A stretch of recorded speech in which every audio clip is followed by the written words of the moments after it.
Sri Sairam. 2000 year அப்போது ஜூலை மாதம் பயங்கர ஹோம் சிக்காக இருந்தப்போ ஃபஸ்ட் டைம் என்னோடய பர்த்டே அம்மா அப்பா இல்லாமல் புட்டபர்த்தியில் செலிப்ரேட் பண்ணியிருந்தேன். அப்போ டாமெட்ரியில் தனியாக படுத்துட்ருக்கும்போது ரொம்ப ஃபீல் பண்ணி யாருமே பக்கத்தில் இல்லையே விஷ் பண்ண அப்படிங்கிற மாதிரி, ஃபேமிலி மெம்பர்ஸ் அப்படி ஃபீல் பண்ணிகிட்டு இருக்கும்போது கொஞ்சம் காய்ச்சல், ஃபீவர் எல்லாமே வந்தது. பட் ஆனால் அந்த டைமில் என்னோடய ஃப்ரெண்ட்ஸ், என்னோடய ஃபேமிலி மெம்பர்ஸ் எல்லாருமே எனக்கு கிஃப்ட் எல்லாம் அனுப்பிச்சிருந்தாங்க.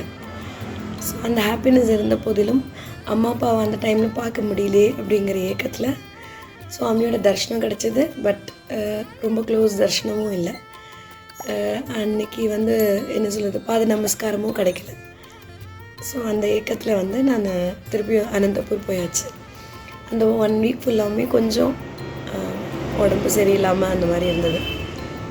ஸோ இந்த மிராக்கிள் நடந்த அந்த சமயத்தில் ரொம்ப சிக்காக இருந்தனால அன்றைக்கி அக்கா சொன்னாங்க, இந்த மாதிரி பஜனுக்கு போக வேண்டாம், நீ ரெஸ்ட் எடுத்துக்கோ அப்படின்னு சொன்னோன்னா, நாங்கள் ரூமில் சுவாமியோட ஆல்டர் சென்டராக இருக்கும். எங்களோட பெட்ஸ் இந்த 2 சைட்ஸ் ஆஃப் த கார்னர்ஸ் வச்சுருப்போம். NH3 room number.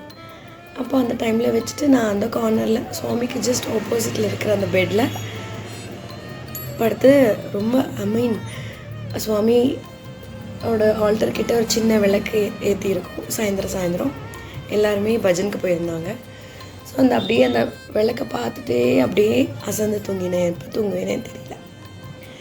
அப்புறமா என்ன ஒரே மனசங்கடம் அப்படின்னா, சுவாமி ப்ளஸ் பண்ணுங்கோ, எனக்கு உடம்பு சரியில்லை, அம்மா அப்பாவை பார்க்கல, பட் நீங்கள் இருக்கல எனக்கு தெரியும், எனக்கு உங்களையும் ரொம்ப சம்மர் ஷவர்ஸில் போய் ரொம்ப பாத நமஸ்காரம்லாம் கிடச்சிது, இந்த தடவை இன்னும் பாத நமஸ்காரம் கிடைக்கல அப்படின்னு சொல்லிட்டு ரொம்ப வேண்டிகிட்டே பார்த்துட்டே சுவாமியை பார்த்துட்டு படுத்து தூங்கிட்டேன்.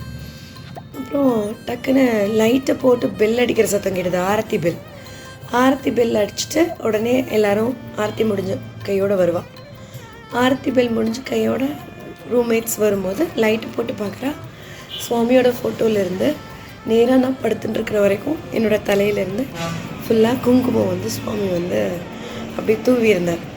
ஃபுல்லாக சுவாமி ஃபோட்டோலேருந்து என்னுடைய காட் வரைக்கும் அது இருந்தது.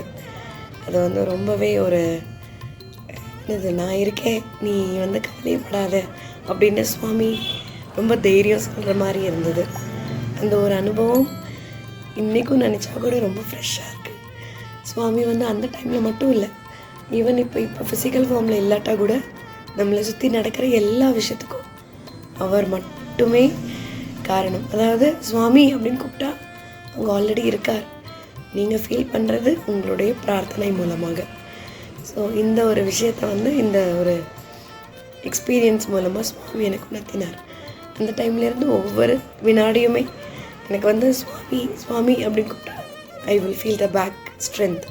ஆமாம், என் கூட இருக்கார், எது வேணாலும் என்னால் ஃபேஸ் பண்ண முடியும் அப்படிங்கிற அந்த தைரியத்தை அவர் மூலமாக எனக்கு இந்த ஒரு விஷயத்து மூலமாக சுவாமி எனக்கு அறிவுறுத்தினார். சாய்ராம்.